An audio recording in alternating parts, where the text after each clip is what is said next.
Hello everyone. बेटा आज हम पढ़ेंगे रिफ्रैक्शन के बारे में। रिफ्रैक्शन क्या होता है? जब लाइट एक मीडियम से दूसरे मीडियम में एंटर करती है तो लाइट जो है वो बेंड हो जाती है। इसी फिनोमिना को हम क्या बोलते हैं? रिफ्रैक्शन बोलते हैं। इसके बाद हम पढ़ेंगे कि स्पीड ऑफ लाइट जो है, यदि हम बात करें तो मैक्सिमम होती है वैक्यूम के अंदर, या फिर हम कह सकते हैं एयर के अंदर। और जब ये लाइट एयर से किसी दूसरे मीडियम में जाती है तो वो बेंड हो जाती है।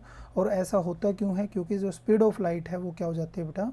चेंज हो जाती है। इसके साथ साथ उसकी जो वेवलेंथ है वो भी क्या हो जाती है बेटा?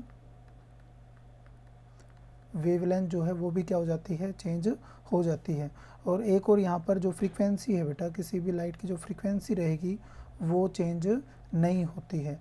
जब भी लाइट एक मीडियम से दूसरे मीडियम में जाती है तो उसकी स्पीड चेंज हो जाती है, वेवलेंथ चेंज हो जाती है, लेकिन फ्रीक्वेंसी जो है वो चेंज नहीं होती है।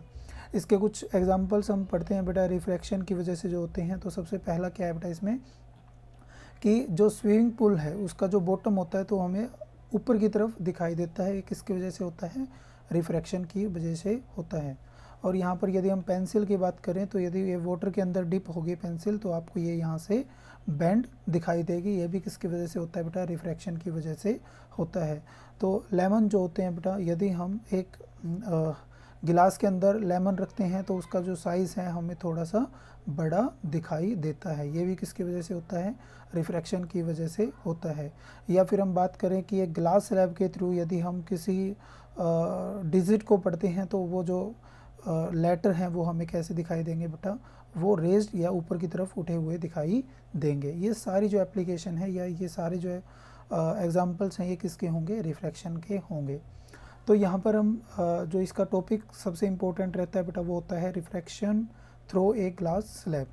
तो यहाँ पर हमने एक ग्लास जो है स्लैब कंसीडर की है और लाइट जो है यहाँ से एंटर कर रही है। तो यहाँ पर ये कौन सी वेव है हमारे पास? रिफ्रैक्टिव रे जो है हमारे पास यहाँ पर इंसिडेंट हो रही है। अब ये जो इंसिडेंट रे है तो ये यहाँ पर जो है बेटा क्या है? इंसिडेंट रे है। Incident ray. तो ये इंसिडेंट रे जो है जब यहाँ से एंटर करती है बेटा एयर टू ग्लास तो ये क्या होगी? यहाँ से हो जाती है बेटा बेंड। और ये बेंड क्यों होती है अभी हम समझते हैं।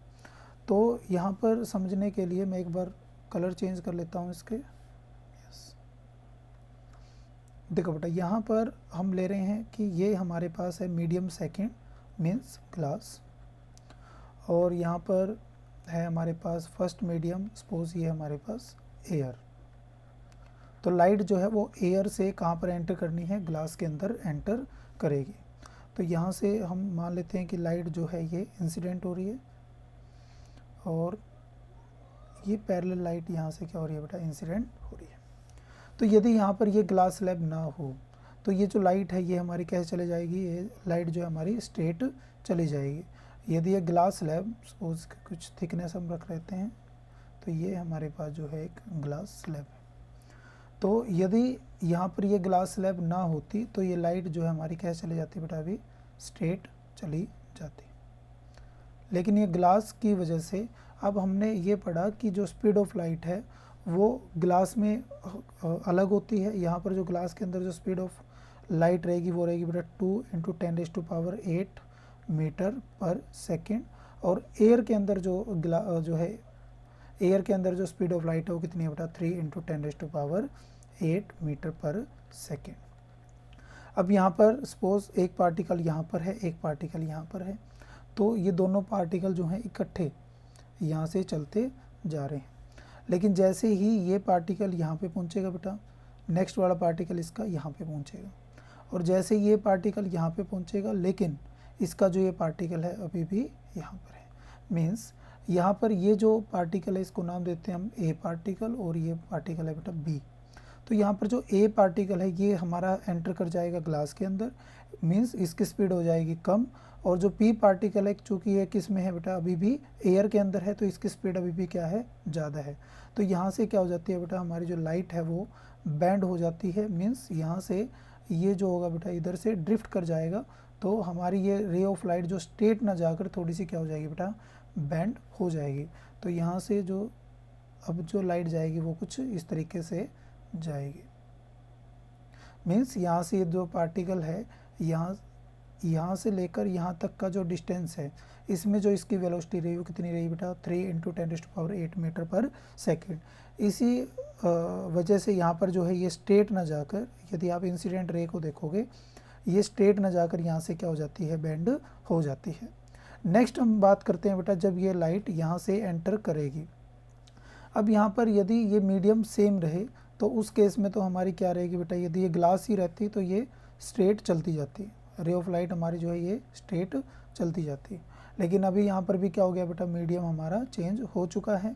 मीन्स ये पार्टिकल जब यहाँ तक यहाँ पर होगा, इसका पार्टिकल जो है यहाँ पर रहेगा, लेकिन इसकी जो स्पीड है, अब ये एयर में आ गया बेटा, इसकी स्पीड क्या होगी, ज़्यादा होगी। उसी टाइम पर इसकी जो स्पीड है, क्योंकि ये ग्लास के अंदर है, इसकी स्पीड क्या होगी, कम होगी। तो ये अवे फ्रॉम द नॉर्मल, या फिर कह सकते हो इस डायरेक्शन में क्या करेंगे बेटा, बेंड करेंगे। तो यहाँ से ये जो है हमारे पार्टिकल स्ट्रेट चले जाएंगे। तो इसी तरीके से हमने इसको यहाँ पर इसको एक्सप्लेन किया है।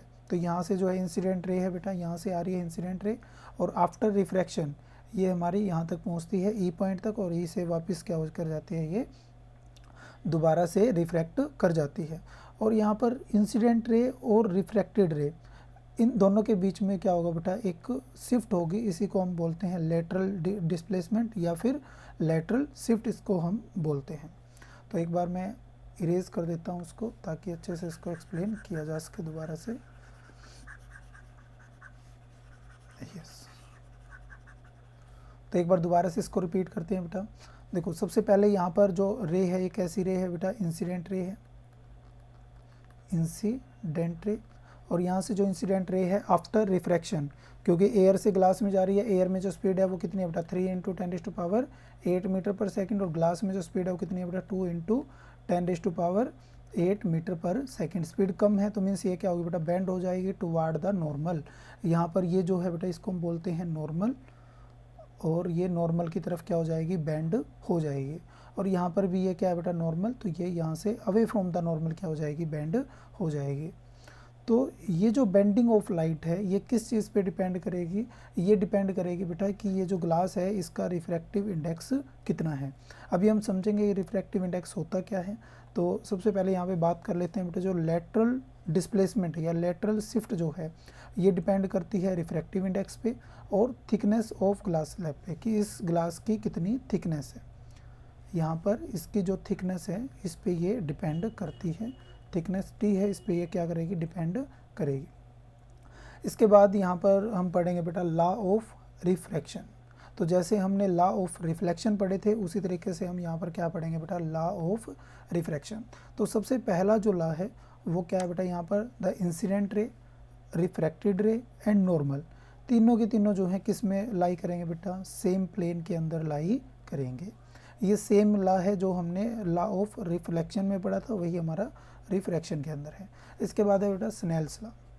अब ये क्या है, यहाँ पर देखिए मैंने कहा था कि ये हमारे पास सपोज एक मीडियम है, मीडियम फर्स्ट, और ये हमारे पास मीडियम सेकंड, और मीडियम सेकंड हम यहाँ पर ले रहे हैं एयर। तो यदि यहाँ पर एयर से लाइट एंटर करती है मीडियम सेकंड में, यहाँ पर इसको ले रहे हैं हम ग्लास, तो ये हमारे पास है बेटा नॉर्मल, तो ये टुवार्ड द नॉर्मल क्या हो जाएगी, बेंड हो जाएगी। तो यहाँ पर ये जो एंगल होता है, angle between the incident ray and normal, normal और इंसिडेंट रे के बीच का एंगल होगा, इसी को हम बोलते हैं बेटा आई एंगल, इंसिडेंट एंगल। और ये जो एंगल होगा नॉर्मल और रिफ्रैक्टेड रे, इसको हम आर से लिखते हैं, और ये कैसा एंगल होगा, रिफ्रैक्टेड एंगल। तो साइन का जो एंगल है, sine I by sine R, ये ऑलवेज हमारे पास क्या आता है बेटा, कांस्टेंट आता है। और इसी कांस्टेंट को हम क्या बोलते हैं, रिफ्रैक्टिव इंडेक्स। इसको लिखते हैं म्यू से, और कुछ बुक में इसको लिखते हैं बेटा एन से। तो यहाँ पर रिफ्रैक्टिव इंडेक्स क्या होगा, it is the ratio of speed of light in given pair of media. तो यहाँ पर यदि हम इसमें जो है रिफ्रैक्टिव इंडेक्स को एन से लिखा है बेटा, तो यहाँ पर एन जो है वो क्या होगा, velocity of light in medium first और by velocity of light in medium second. यदि मैं इस पर्टिकुलर केस के बारे में लिखें तो ये क्या होगा बेटा, refractive index of glass with respect to air, means ये क्या होगा बेटा, speed of light in air और speed of light in glass. और speed of light in air हमें पता है बेटा कितनी होती है, this is 3 × 10⁻⁴ 8 metre per second, और ग्लास के केस में कितनी होगी बेटा 2 × 10⁸ मीटर पर सेकेंड, और इसको कट करेंगे तो हमारे पास 3/2 बचेगा। इसका मतलब refractive index of glass with respect to air हमारे पास कितना आएगा बेटा 1.5 आएगा। क्लियर है। तो इसके बाद यहाँ पर लिखा हुआ बेटा रिफ्रैक्टिव इंडेक्स ऑफ 2 1, इसका मतलब refractive index of 2 with respect to first. तो इसको लिखने का क्या तरीका है बेटा, refractive index of 2 with respect to first, या medium second with respect to medium first. तो ये हमारे पास फॉर्मूला है, हम ऑलरेडी पढ़ चुके हैं। तो इसके बाद है बेटा एब्सोल्यूट रिफ्रैक्टिव इंडेक्स। तो यहाँ पर एब्सोल्यूट के लिए हम क्या करते हैं कि जो आपका फर्स्ट मीडियम है उसको हम क्या कंसीडर करते हैं, एयर या फिर वैक्यूम कंसीडर करते हैं।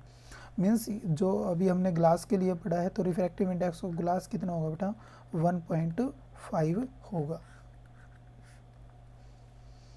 नेक्स्ट यहाँ पर इनके बीच में जो रिलेशन होगा बेटा वो फर्स्ट मीडियम और सेकंड मीडियम के बीच में, तो refractive index of 1 with respect to 2 is reciprocal to 1 by refractive index of 2 with respect to first.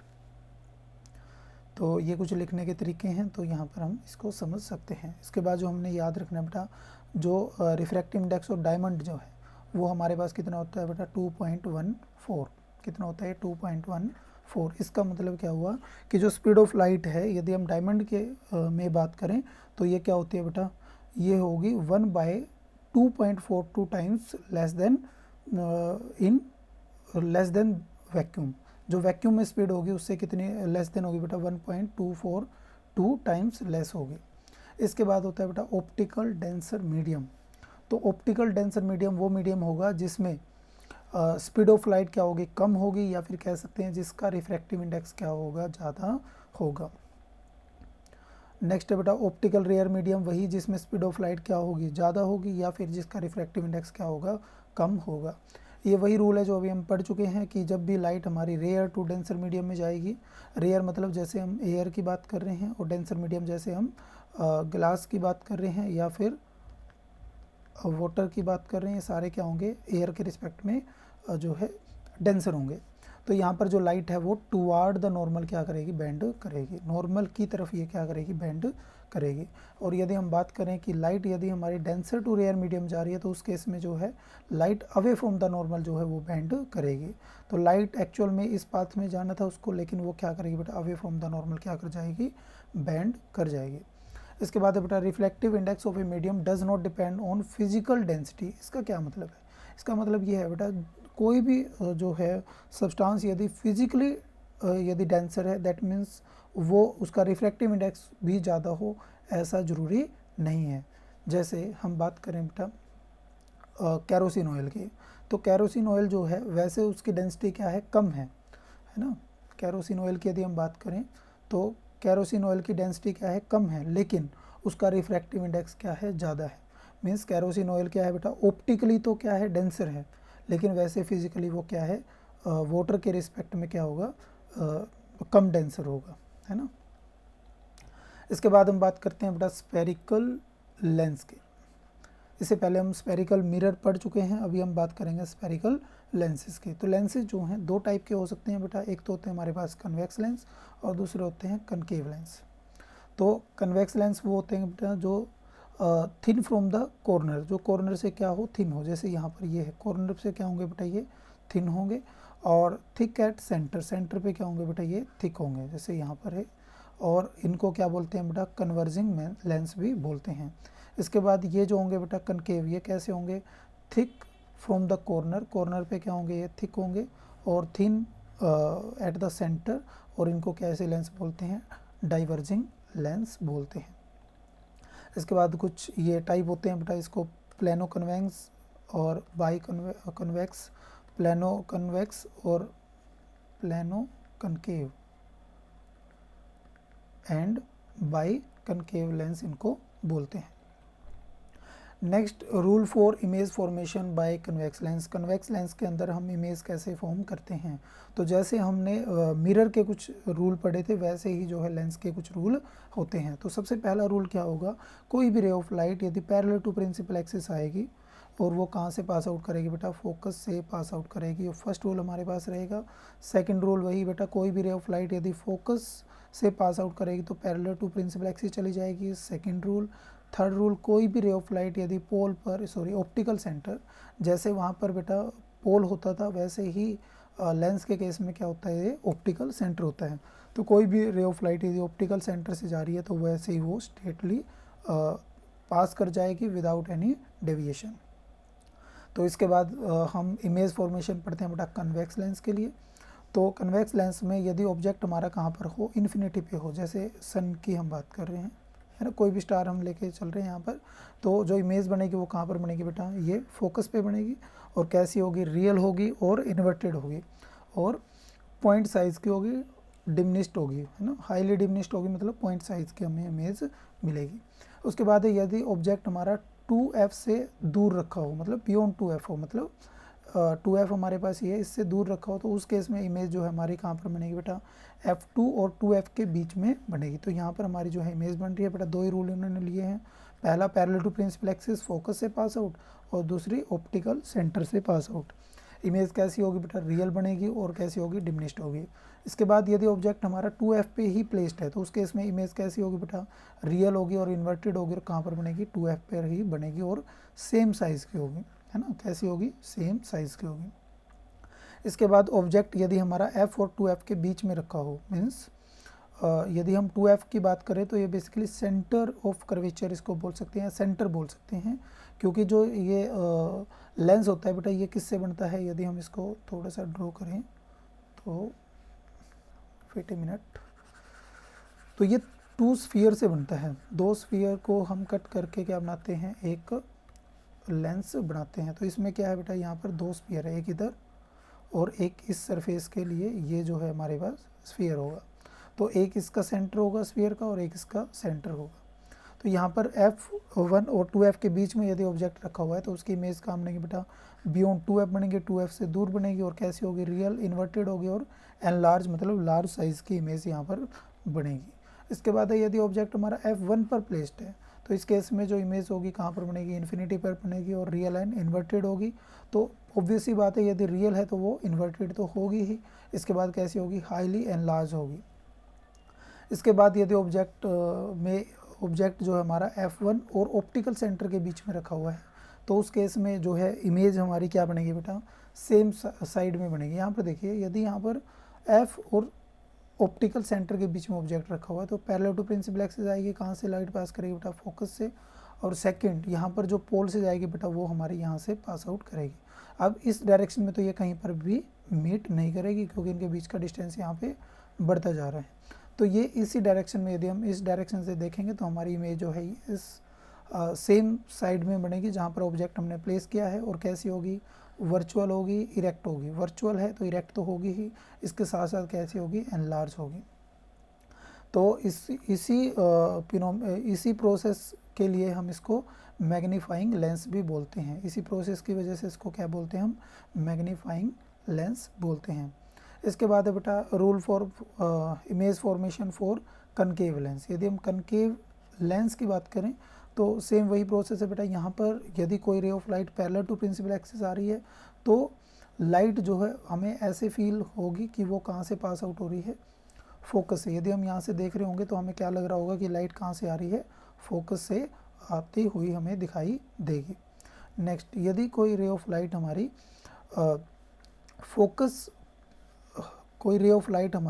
Focus पे इंसिडेंट होगी तो उस केस में जो है हमारी light parallel to principal axis चली जाएगी। थोड़ा सा यहाँ पर, तो ये लाइट जो हमारी पैरेलल टू प्रिंसिपल एक्सिस चली जाएगी। नेक्स्ट है बेटा जो ऑप्टिकल सेंटर, उसके लिए सेम रूल है, तो यहाँ से ये स्ट्रेटली क्या करेगी, पास आउट करेगी।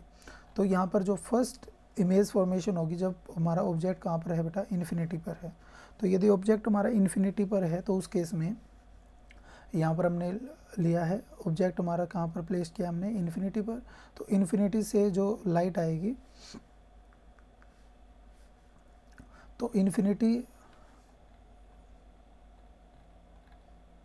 एक मिनट बेटा यहाँ पर थोड़ा सा इन्होंने